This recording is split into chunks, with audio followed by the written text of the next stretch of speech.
하나님 말씀입니다. 교재에 나와 있는 대로 고린도전서 10장 31절 말씀입니다. 고린도전서 10장 31절 다 같이 한 목소리 읽겠습니다. 그런즉 너희가 먹든지 마시든지 무엇을 하든지 다 하나님의 영광을 위하여 하라. 아멘. 옆에 내용 이렇게 다 같이 읽겠습니다. 그런즉 너희가 먹든지 마시든지 무엇을 하든지 다 하나님의 영광을 위하여 하라.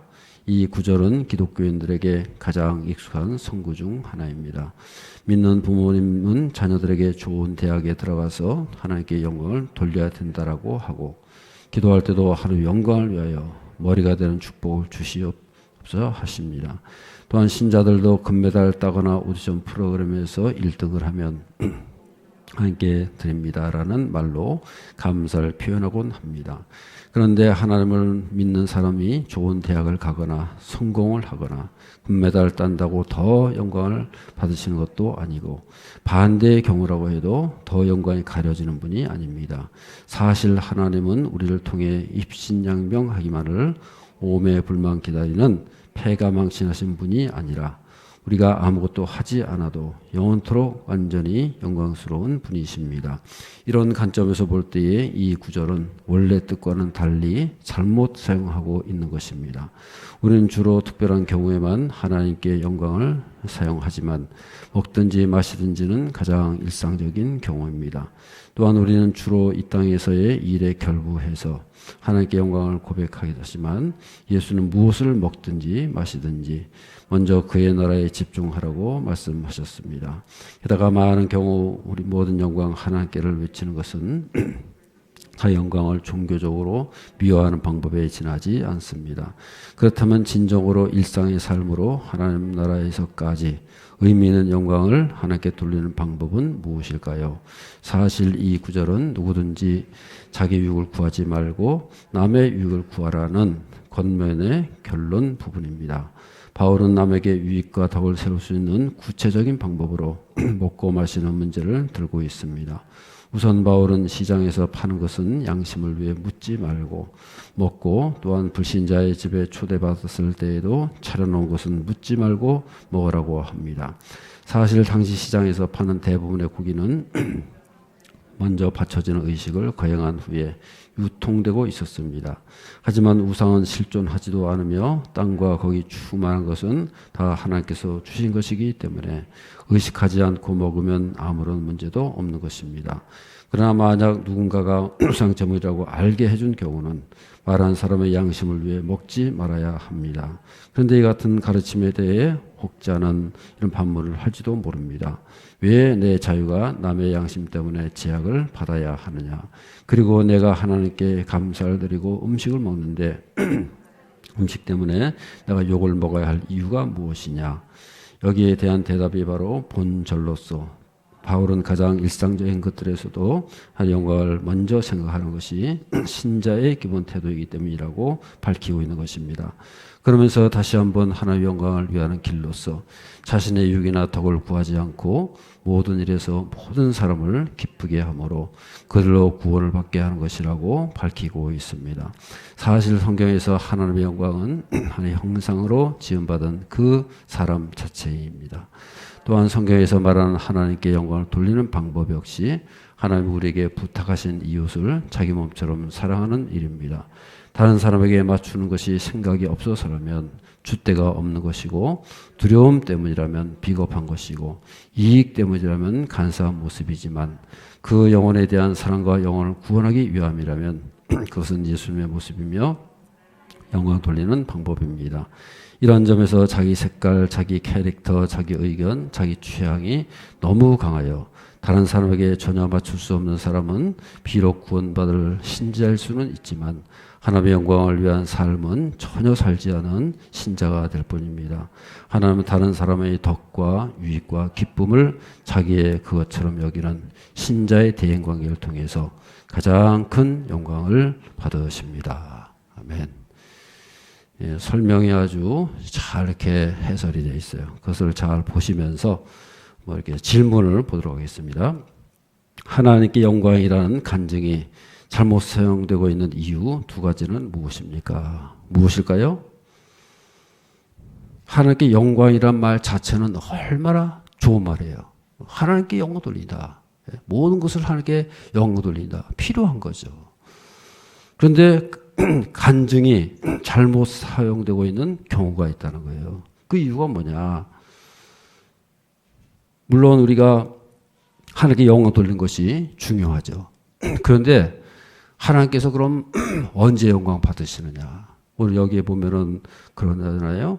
우리가 예를 들어서 큰 상을 받았다. 또 신자들도 금메달 따거나 오디션 프로그램에서 1등을 했다. 그러면 보통 많은 이제 제대로 믿는 부모님 사람이라면 하나님께 영광 돌립니다. 뭐 그것만 해도 사실 대단하죠. 그런 말도 못 해가지고 그냥 전전긍긍하고 제대로 표현도 하지 않고 또 그런 표현을 한다 그래가지고 막 매스컴에서 두들겨 맞고 또 그것이 무서워서 또 하지도 않는 그것보다는 정정당당하게 떳떳하게 나 하나님 영광 돌립니다. 요새 그런 분들 많잖아요. 연말에 무슨 시상식 같은 거 있으면은 큰 상 받으면 그 다 나와가지고 떳떳하게 그 자리에서 하나님께 감사합니다. 영광 돌립니다. 그런 경우가 얼마나 많아요. 우리는 그런 모습을 보면서 참 속이 시원하기도 하고 저 사람 참 시원하다. 멋지다. 참 믿음이 있다. 그렇게 평가를 하기도 하고 그러잖아요. 근데 이제 여기서는 다른 측면에서 말하는 거죠. 그래서 그렇다고 한다면 하나님 영광이 도대체 뭐냐. 꼭 그러면 그 1등을 받아야지만이 1등을 받고 그렇게 해야지만이 영광 돌리는 거냐.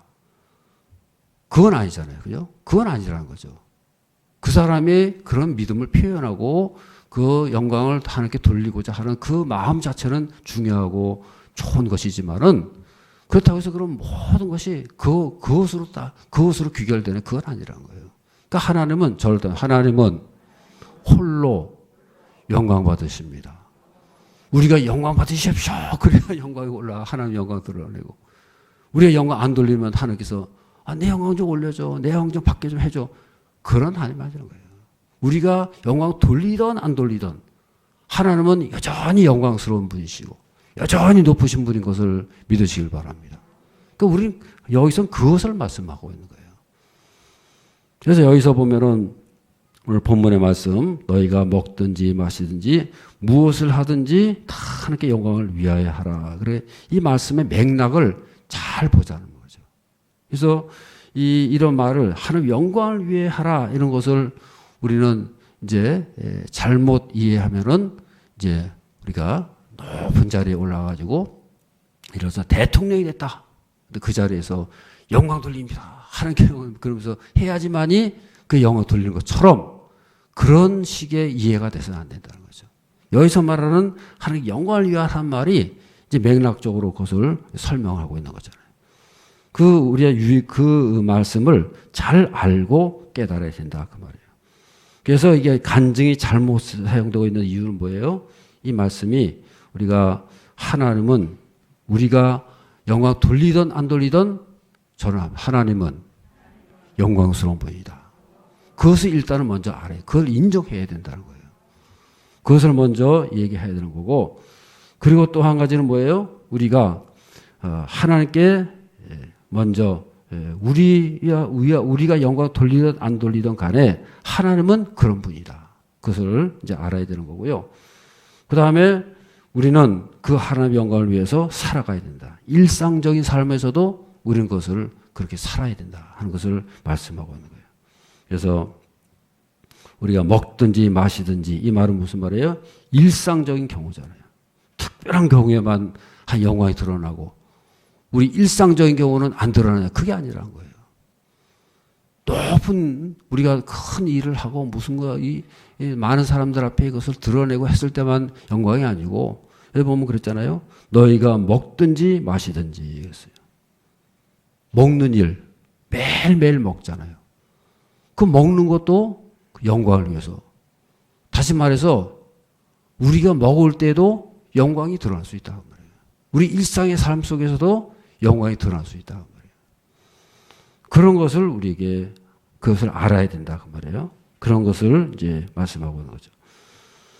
두 번째로 일상생활에서 하나님께 영광 돌리는 가장 중요한 일은 무엇이냐 그랬어요. 여기 보면 설명에서 이제 오른쪽 페이지에 보면은 가장 영광 돌리는 게 뭐예요? 뭐라 그랬어요? 거기 보면 나오잖아요. 오늘 이 성경의 고린도전서의 말씀에 그 맥락이 뭐냐? 다른 사람을 인정해 준다는 거죠. 그래서 다른 사람의 유익을 위해서 내가 좀 손해 볼지라도 그 유익을 위해서 우리가 양보하고 그런 것이라고 한다면 그것이 바로 영광 돌리는 삶이라는 거예요. 하나님의 영광에 초점을 맞추면 다른 사람과 의견이 좀 다르고 다른 사람과 좀 이렇게 흐트릴지라도 거기에 대해서 용납해주고 관용해주고 그런 것이 필요하다 그 말이에요. 그것이 바로 하나님께 영광 돌리는 길이다. 그래서 우리가 무슨 다른 사람에게 무슨 줏대가 없어서 초점을 맞추고 이러면 제가 이러다 그러고 저러면 저러자 그런 존재가 아니란 거예요. 우리도 다 중심이 있고 우리 생각이 있지만은 그러나 그 사람의 유익을 위해서 공동체의 유익을 위해서 저는 공동체의 유익을 위해서 다른 사람의 입장을 생각해서 내 입장도 분명히 있어요. 우리 입장이 분명히 있단 말이에요. 그렇지만은 그 사람의 영적 유익을 위해서 공동체의 유익을 위해서 내가 양보할 줄도 알아야 된다. 바로 그런 것을 말씀하고 그것이 바로 하나님께 영광을 돌리는 영광을 위하는 그런 일이 된다. 그것을 우리에게 말씀하고 있는 거예요. 그래서 마지막에 보면 그랬잖아요. 하나님은 다른 사람의 덕과 유익과 기쁨을 자기의 그것처럼 여기는 신자의 대인 관계를 통해서 어떻게 해요? 가장 큰 영광을 받으신다. 이렇게 결론을 내리고 있습니다. 그래서 이 본문의 말씀을 통해서 보면 우리가 이 먹든지 마시든지 무엇을 하든지 하는 영광을 위해 하라. 이 말씀이 무엇을 의미하느냐. 31절 말씀을 다시 한번 읽어보겠습니다. 시작. 그런즉 너희가 먹든지 마시든지 무엇을 하든지 다 하나님의 영광을 위하여 하라. 이 말씀이 무엇을 의미하느냐가 말이에요. 그 의미를 잘 알고 그리고 우리가 하나님의 영광을 위해서 하자. 그렇게 그 말을 적용할 수 있다는 거예요. 그래서 우리 하나님의 영광을 위해서 그 말은 맞아요. 하나님의 영광을 위해 한다는 것이 맞아요. 하나님의 영광을 위해서 우리가 밥을 먹든지 무엇을 하든지 다 영광을 위해서 그 말 자체는 맞는데 그렇다고 하면 그 맥락이 뭐냐. 이 말씀을 하고 있는 사도 바울이 말하고 있는 맥락을 잘 알아야 된다고 말이에요. 그래서 우리가 자주 우리가 이렇게 하는 실수는 아니지만 하여튼 그런 자주 나타나는 현상 중에 하나가 좀 전에 말씀드린 대로 예를 들어서 이제 무슨 시상식을 하면은 그 자리에 나와가지고 하나님께 영광을 돌립니다. 그렇게 말하잖아요. 그 자체는 좋지만은 그러면 그 말에 뒤에 숨겨진 의미는 뭐예요? 내가 이 자리에서 상을 받고 많은 사람이 칭찬받고 그래서 영광 돌립니다. 그것만 해도 감사한 일이지만은 그러나 그 뒤에 숨겨진 맥락은 뭐예요? 그러지 못하면 영광 못 돌립니까? 그건 아니잖아요. 내가 저 공부를 잘해가지고 수석이 됐습니다. 뭐 좋은 성적이 나가지고 뭐 어디 대학이 되고 뭐 높은 자리에 올라가고 그랬을 때만 영광 돌릴 수 있는 건가요? 그건 아니잖아요. 그래서 우리가 이 하나님께 영광 돌린다라는 말을 잘 사용해야 된다는 거예요. 물론 그것만 해도 우리는 감사한 일이지만은 그 말을 마구 사용해서는 또 안 된다는 거예요. 그러면 우리가 저 낮은 자리에 있을 때는 영광 못 돌립니까? 높은 자리에 있을 때만 영광 돌릴 수 있습니까? 따지자면 그렇잖아요. 그건 또 아니라는 거예요. 그래서 우리가 하나님께 영광 돌릴 수 있는 길이 뭐냐 그러면 여기 보면 하나님의 영광을 위해서 하라는 말이 무슨 말을 의미하느냐. 첫 번째, 저를 일단 하나님의 영광에 초점을 맞추라. 하나님의 영광에다가 초점을 맞추라는 거예요. 내가 어떻게 하면은 하나님께 영광을 돌릴 수가 있느냐. 우리는 그것을 위해서 부름받은 사람들 아니겠어요? 칼빈 선생이 제1의 목적이 뭐예요? 우리는 하나님 영광을 위해서 존재한다. 솔리 데오 글로리아라는 말이에요. 솔리 데오 글로리아. 우리는 하나님 영광을 위해서, 하나님 영광을 위해서 살아간다. 우리 모든 하나님의 백성들은 그분의 영광을 위해서 존재하는 거고 그분의 영광을 위해서 살아가고 있는 거 아니겠어요? 특별히 우리 이 개신교 같은 경우는 칼빈의 그런 영향이 굉장히 크단 말이에요. 우리 하나님 개신교의 우리 개신교의 모토가 뭐예요? 하나님 영광을 위해서, 하나님의 영광을 드러내기 위해서 그렇게 살아간다는 거예요. 하나님의 영광에다가 초점을 맞추고 살아가는 거예요. 그러면 하나님의 영광이란 게 도대체 뭘 말하느냐? 저를 때는 하나님의 본질이 표현되는 것이다. 하나님의 영광은요, 하나님의 그 본질, 본성이 드러나는 게 될 때에 그게 바로 영광인 거예요. 영광이 뭐예요? 큰 빛을 드러내는 거 아니겠어요? 그래서 하나님은 영광 그 자체 되신 거예요. 하나님의 임재가 있게 될 때에 그 자리에 큰 빛이 일어나고, 그래서 한 예를 들면 어떤 거예요? 시내산에 저 구약의 출애굽에 보면 이스라엘 백성들이 출애굽하고 나가지고 어디로 갔어요? 시내산으로 갔잖아요. 그 시내산에 딱 가니까 하나님 임재가 나타나잖아요. 임재가 거기 다 나타나가지고 하나님 임재가 나타나니까 어떻게 했어요? 아무도 갈 수 없잖아요. 아무나 가면 죽어요. 하나님 임재가 나타났을 때에 그게 바로 영광이에요. 하나님 영광이 함께 하시더라. 그 하나님 임재가 딱 나타나니까 영광이더라고요. 큰 빛이 있고 막 거기 구름이 둘러싸가지고 아무도 가까이 갈 수 없는 그런 모습이 우리 볼 수 있잖아요. 그래서 하나님께서 허락하신 자들 모세와 여호수아만이 가까이 갈 수 있어요. 그게 바로 하나님 영광이라고 말해요. 이사야서 6장에서도 보면은 이사야가 하나님의 보좌 앞에서 하나님을 대면하지 않습니까? 그래서 사실 대면했다 그러지만 하나님 본 게 아니에요. 그냥 하나님의 보좌 영광 앞에 딱 섰을 뿐이지 그 영광 하나님의 보좌 앞에 서니까 영광이 딱 들어가지고 그 이사야가 뭐라 그랬어요? 하나님을 바라보고 기뻐했다 그랬어요? 어떻게 했어요? 저를 다 망하였도다. 나는 죽었다. 망하였다. 난 죽었다 그 말이에요. 하나님 영광을 봤으니까 난 죽게 됐어. 죽게 생겼다. 나는 망하였다. 내 입술이 부정한 자 입술이 있다 그러잖아요. 내 입술이 부정하다. 그건 뭘 말하는 거예요? 하나님 영광이 그렇게 무섭다고 말이에요. 하나님 영광이 드러나면요, 우리가 감당 못해요. 엄청난 그 하나님 영광 앞에서 우리가 어떻게 그걸 감당할 수 있겠냐. 그래서 하나님의 그 임재가 나타나면요, 너무너무 영광스러워가지고 우리가 감당 못할 정도로 그런 것이 바로 하나님 영광이라고 말해요. 그래서 우리는요, 그 하나님의 임재 앞에서 우리는 그 하나님께서 기뻐하시고 하나님께서 받아주시는 그런 삶이 되어야 된다는 거예요. 그래서 우리는요, 그런 하나님의 영광, 그런 분이 하나님이신데 우리가 조금 높아졌다 가지고 영광 받으시옵소서 그래가지고 그래서 하나님께서 영광 받으시고 우리가 그렇게 못하면 영광 못 받으시는 그런 하나님이 아니라는 거예요. 하나님은 영원부터 존재하시고 영원부터 영원까지 영광스러우신 분이고 우리가 영광 돌리든 안 돌리든 저는 하나님은 홀로 영광스럽다. 홀로 영광스러운 분이고 자체적으로 영광스러운 분이라는 거예요. 우린 그것을 먼저 알아야 된다는 거예요. 특별히 우리가 하나님께 영광 돌릴 수 있는 길을 하나님께서 열어놓으셨어요. 그게 뭐예요?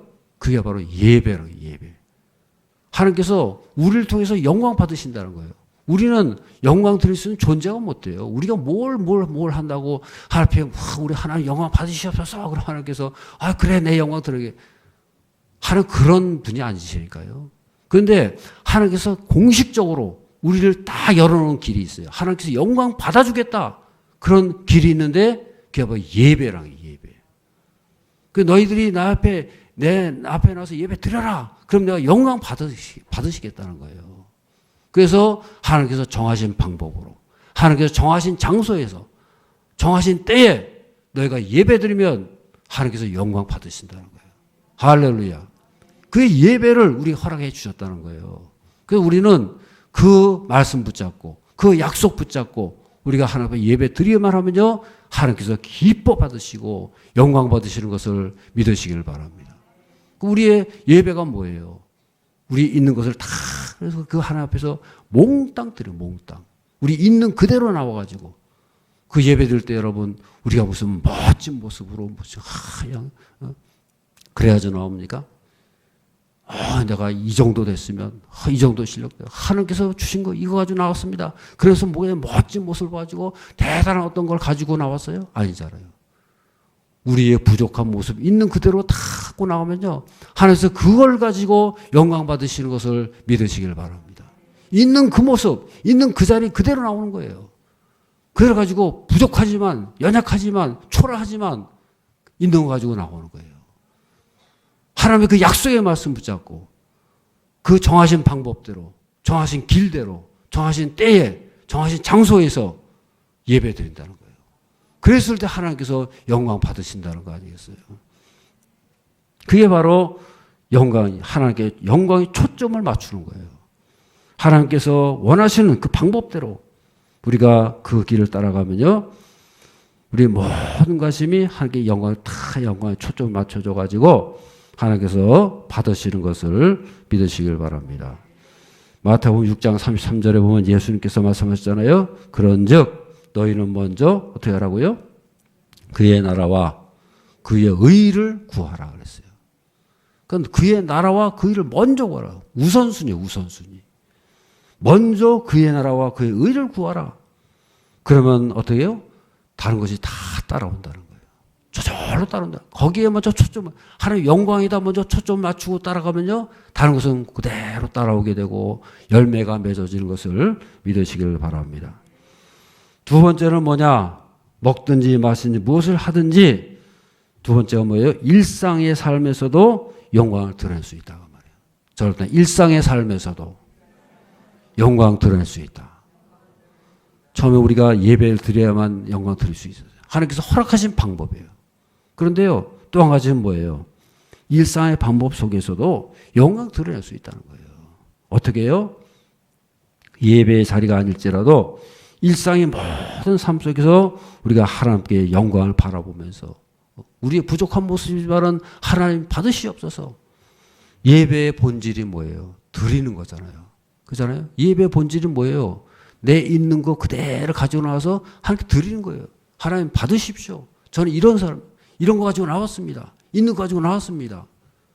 그러니까 드리는 것이 예배의 본질이라면 우리의 모든 일상의 삶 속에서도 그것도 드려지는 거예요.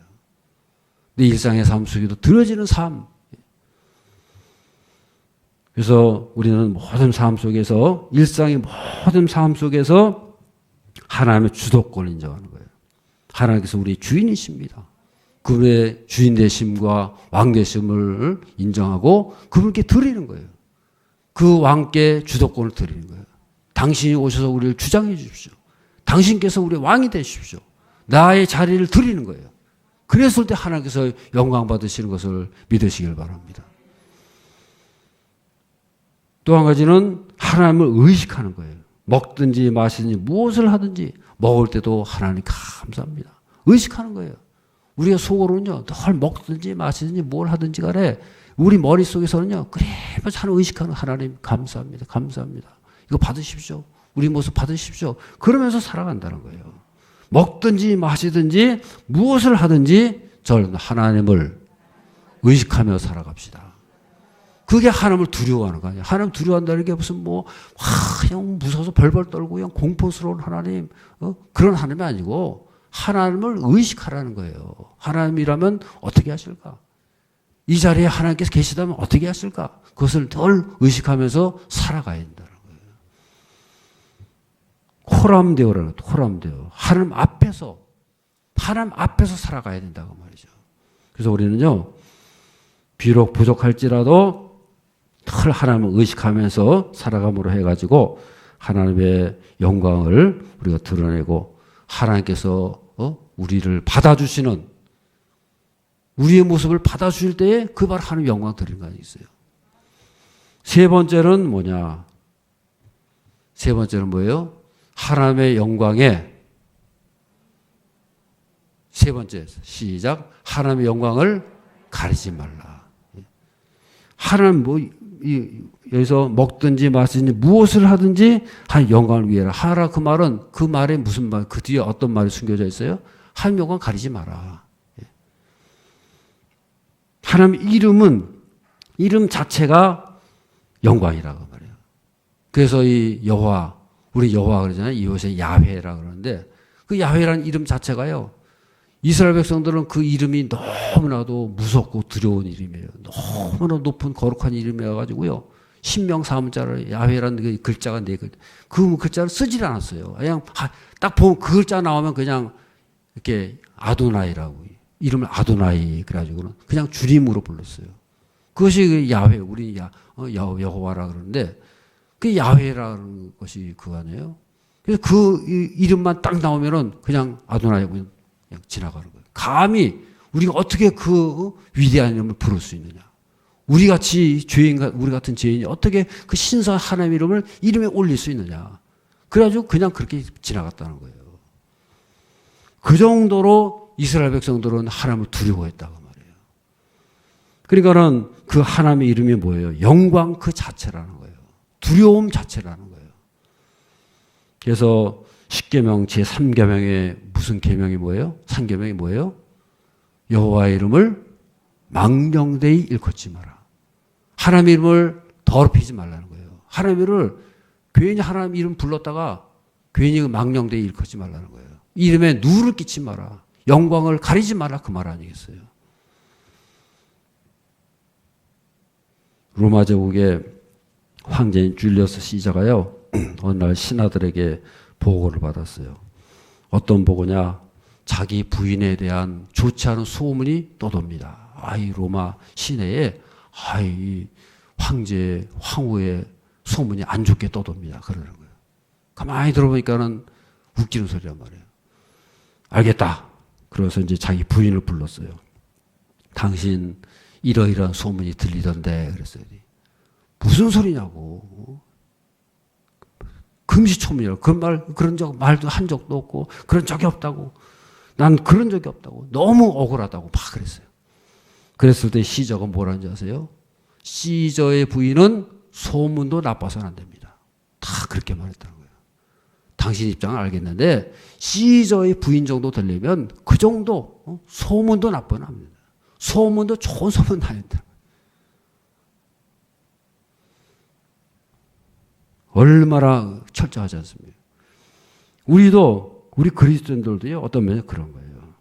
성경은 우리를 그리스도의 뭐라고 불러요? 그리스도의 신부라, 신부. 그리스도의 신부는 소문도 나빠서 안 된다. 소문이 나빴어요. 요새 얼마나 소문이 나빠요. 그리스도의 신부에 우리가 한 교회, 하나님의 그리스도의 신부된 교회가 얼마나 욕도 먹고 얼마나 날마다 그냥 얻어 터지고 그러지 않습니까? 다시 말해서 우리가 뭐 소문이 나쁠 수도 있고 한데요. 중요한 게 뭐예요? 저를 따르면 매사에 조심하며 살아갑시다. 우리가 우리의 소문이 어떻게 날까봐 뭐 얼토당토한 말도 요새 가짜 뉴스가 얼마나 많아요. 뭐 베레벨 그냥 엉뚱한 베레벨 소식도 많고 잘못된 얘기도 많고 많지만은 우리는 항상 어떻게 돼요? 하나님의 영광을 위해서 조심해야 된다는 거죠. 우리 그리스도인들은 어떤 존재들이냐? 다 하나님 믿는 사람들은 절대 하나님의 거룩한 백성이다. 그 말은 무슨 말이에요? 우리 뒤에는요 크리스찬, 그리스도인들. 그래서 이 안디옥 교회에서부터 그런 말이 생겼잖아요. 그리스도인들, 나쁘게 말하면 예수쟁이들이 예수쟁이들. 예수 따르는 사람들, 예수 믿는 사람들, 크리스찬 말이 거기서부터 생겼단 말이에요. 그 말은 무슨 말이에요? 예수 믿는 사람들, 하나님의 백성들. 그러니까는 우리의 이름 뒤에는 별명이 있어요. 예수 따라가는 사람들, 하나님의 사람들, 하나님 믿는 사람들. 우리는 벌써 그 이름이 뒤에 붙어 있는 거예요. 그래서 성경에서 우리를 일컬어서 성도들, 홀리 피플이라고 했어요. 근데 카톨릭에서는 성인이란 것이잖아요. 그 성인이 영어로 하면 ST, 약자로는 ST. 그래가지고 성 어거스틴 그러면 ST 해가지고 어거스틴 그러면 성 어거스틴 아니에요? 그러니까 성인이라는 소리예요, 성인. 카톨릭에서는 성인을 따로 여기잖아요. 따로 믿어가지고 따로 높여가지고 성인 그러잖아요. 근데 이 개신교는요, 모든 사람이 성도예요. 모든 사람이 성인이에요. 홀리 피플. 다 거룩한 무리라고 말이에요. 우리는 하나님께서 그렇게 여겨주신다고 말이에요. 성경에 보면은 이 카톨릭처럼요, 성인이란 개념이 따로 없어요. 성인, 성도라 그러면 다 성도예요, 다. 목사도 성도고, 장로님들도 성도고, 권사님 다 성도인 거지. 급이 있어가지고 성인, 무슨 뭐 더 높고 낮고. 성경에 어디 성인이란 게 어디 있어요? 다 성도면 다 같은 성도지. 저도 성도는 다 성도다. 평시도는 저 밑이고, 이 카톨릭은 그냥 다 서열이 있어요. 그냥 철저한 계급이 있어요. 맨 밑에 평신도가 있고, 그 다음에 수녀가 있고, 그 다음에 신부가 있고, 그 다음에 뭡니까 또? 신부 다음에 또 뭐 주교가 있고, 그 다음에 추기경이 있고, 그 다음에 교황이 있고, 다 일사불란하게 쫙 돼 있어요. 성경에 그런 게 있습니까, 여러분? 성경은 모두가 성도다. 홀리 피플이 다 성도예요, 다. 사도들도 성도고. 그래서 이 빌립보서에 보면요, 내가 너에게 편지하노니 빌립보에 있는 성도들과 그래서 성도들이 제일 먼저 나오는 거예요. 그리고 사도 누구누구 그렇게 나와요. 성도들 다 모두가 성도라는 거예요. 다 똑같이 성도인 거지. 무슨 뭐 계급 있고 거기다 무슨 뭐 서열이 있고 그게 아니라는 거예요. 그래서 교회라는 것은요, 성도들의 모임이에요. 우리 이름 속에는 하나님의 이름이 적혀 있습니다. 우리는 벌써 성도다 그 말 속에는 이미 하나님의 이름이 들어가요. 하나님의 이름이 적혀 있는 거고 예수 이름이 거기 다 적혀 있다고 말해요. 우리의 다른 이름이 또 뭐예요? 성도. 그 다음에 또 한 가지가요? 교인. 그래, 교인. 교인이 뭐예요? 교회를 다닌다 그 말 아니에요? 종교를 가져 기독교를 믿는다 그거 아니겠어요? 교인. 교회라는 이름이 우리 이름 속에 들어간다. 저 사람은 교인이래. 교회 다니는 사람이야. 교회가 벌써 딱 들어가 있는 거예요. 어느 교회 다니 교인. 명성제일교회 교인. 교회가 뭐예요? 성도들의 모임이란 말이에요. 그래서 교회는 하나님의 이름이 벌써 그 속에 다 임재하는, 다 영광이 임재하고 있는 거예요. 마태복음 18장 20절에 보면 예수님께서 두세 사람이 내 이름으로 모이는 곳에 저를 나도 그들 중에 있느니라. 예수님의 이름으로 우리가 두세 사람 모여도요, 그 중에 누가 계시다고요? 예수님이 계시다는 거예요. 제 말이 아니에요. 예수님이 직접 말씀하신 거 아니에요. 두세 사람만 모여도 그 중에 함께 하신다니까요. 얼마나 영광되고 예수님께서 함께하는 공동체, 하나님이 함께하는 공동체, 영광스러운 존재 아닙니까? 열왕기상 9장 1절에서 3절 맞습니다. 다 같이 읽겠습니다. 솔로몬이 여호와의 성전과 왕궁 건축하기를 마치며 모든 것을 마칠 때 여호와께서 전에 기브온에 나타나신 것 같이 다시 솔로몬에게 나타나사 여호와께서 그에게 이르시되 네 기도와 네가 내 앞에서 간구한 바를 내가 들었은즉 나는 내가 건축한 이 성전을 거룩하게 구별하여 내 이름을 영원히 그곳에 두며 내 눈길과 내 마음이 항상 거기에 있으리니. 아멘. 뭐라 그래요? 솔로몬이 성전 건축을 다 마치고 이제 건축하고요. 그리고 기도를 하고 제사 다 드리고 그리고 이제 다 마치고 나니까 하나님께서 다시 나타나신 거예요. 그럼 뭐라 그래요? 세 가지를 말씀하고 있어요. 이 성전을 거룩하게 구별하겠다. 이 성전, 네가 이 성전 건축하고 나에게 드린 이 성전 내가 받아주겠는데 어떻게 받아주세요? 이 성전을 거룩하게 구별하겠다. 어떻게 구별하신다고요? 세 가지를 준다고 했어요. 세 가지 찾아보세요. 한번요. 세 가지가 뭐예요? 네? 첫 번째, 내 이름을 거기 두겠다는 거예요. 이 성전을 어떻게 구별하신다고요? 내 이름을 거기에 두고 내 이름을 영원히 그곳에 두며 저를 따라 내 이름을 영원히 두며 내 눈길과 내 마음이 항상 거기에 있으리니. 세 가지를 말해요. 내 이름이 거기 있다 그랬어요. 예, 하나님의 이름이 거기 있어요. 그 다음에 뭐예요? 내 눈길이 거기 있다 그랬어요. 내 마음이 거기 있다 그랬어요. 그건 무슨 말이에요?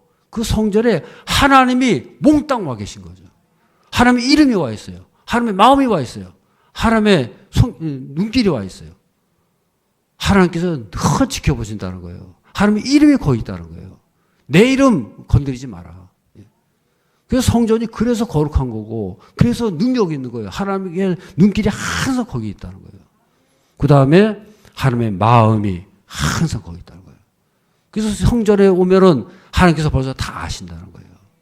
하나님의 거룩한 백성들이 와가지고 울면서 기도하면요. 하나님께서 그 마음이 벌써 거기 와 있는 거예요. 우리의 기도를 다 들으시는 것을 믿으시길 바랍니다. 이 솔로몬의 성전에만 그러겠어요? 그 성전이 오늘의 교회 아닙니까? 하나님의 이름이 있는 것이고 하나님의 마음이 있는 것이고 하나님의 눈길이 함께 하신다면 우리 하는 것을 다 보고 계신 거고 우리의 기도를 다 들으시는 거고 우리의 하나님의 이름이 우리 가운데 있다고 말해요. 그분의 임재가 여기 있는 것을 믿으시길 바랍니다. 그래서 성전이 거룩한 거예요. 그래서 하나님의 영광의 도구가 되는 거예요. 그래서 우리가요 하나님의 성전에 우리도 다 성전 아니에요. 그 성전이 무슨 뭐 특별한 일을 해야지만 영광 받으시는 게 아니고요. 있는 그 자체로 하나님의 영광의 도구가 되는 것을 믿으시길 바랍니다. 하나님의 마음이 있다고 그랬어요. 하나님의 이름이 있다고 그랬어요. 하나님의 눈길이 있다고 그랬어요. 그러면 그 자체로 하나님의 영광인 거지. 그 자리에 하나님이 함께 하신다면 그게 바로 그 영광인 것이지. 우리가 무슨 뭐 대단한 걸 하고 무슨 뭐 저 높이 올라가지고 하나님 영광 받으시옵소서 그래야만 영광이 아니고 우리가 있는 그 자체로 서로서로가 한 마음 돼가지고 서로서로를 인정해주고 하나님의 공동체 이루고 하나님의 뜻을 이루어간다면 그 자체로서 하나님의 영광이 있는 것이고 그 자체로서 하나님께서 기뻐하시는 것을 믿으시기를 바랍니다. 그래서 우리는요 우리 존재 자체가 이미 하나님의 영광이 나타나고 그런 존재로 이 땅을 살아가고 있다는 것을 꼭 믿으시길 바랍니다. 자, 일단 우리는 하나님의 영광이 임재하고 있습니다. 그래서 우리도 스스로 그렇게 봐야 되는 거고 우리 옆에 있는 분도 그렇게 봐야 되는 거예요. 나도 하나님의 영광이 함께 하신다. 하나님의 마음이 우리 속에 있다. 하나님의 이름이 함께 한다. 하나님의 눈길이 함께 하신다. 그게 바로 성전 아닙니까? 그래서 우리는요, 또 한 가지 우리는 생각해야 될 것은 하나님의 영광이 표현된 존재들이라고 말이에요. 하나님께서는 우리 창조를 통해서 하나님의 영광이 드러나고요. 또 한 가지는 하나님의 구원을 통해서 영광이 드러나는 거예요. 우리는 다 구원받은 백성들 아니에요. 예수 그리스도의 보혈의 능력으로 구원받아가지고 하나님의 구원이 뭐예요? 하나님께서 이 땅에 오셔가지고 구원의 역사를 이루셔가지고 우리가 다 구원받은 백성들 아니에요. 거듭난 존재들 아니에요. 그래가지고 하나님의 백성들 된 거 아닙니까? 그렇다고 한다면 우리 자신을 볼 때에 하나님께서 보실 때 우리 자신은 뭐예요? 하나님의 성취하셔가지고 하나님의 영광이 드러난 그런 존재들이란 말이에요. 하나님의 긍휼과 자비가 드러난, 하나님의 영광이 드러난 존재라고 말해요. 우리 스스로를 그렇게 바라보고 믿음으로 든든히 세워져서, 그래서 오늘 본문에 사도 바울이 하는 거 아니겠어요? 너희가 그런 존재다. 너희는 구원받은 백성들이라. 하나님의 거룩한 백성들이라. 성도들이다. 하나님의 성전의 백성들이다. 그래서 너희가 먹든지 마시든지 무엇을 하든지 다 하나님의 영광을 위해라. 그 말은 무슨 말이에요? 우리 일상 모든 삶 속에서 너희는 하나님의 영광의 도구로 쓰임받을 수 있다는 거예요. 무슨 특별한 일을 해서가 아니라 너희들 자체가 하나님의 영광의 임재의 도구라는 거예요. 그래서 그런 자세를 가지고 그런 마음을 가지고 더 함께 예배를 드리고 하나님의 임재를 드러내면서 살아갈 수 있는 저 여러분들의 삶이 되어야 할 줄로 믿습니다. 저 일단 우리의 모든 삶의 자리에서 하나님이 임재하십니다. 그 믿음을 가지고 2023년도를 승리하시면서 살아가시길 바랍니다.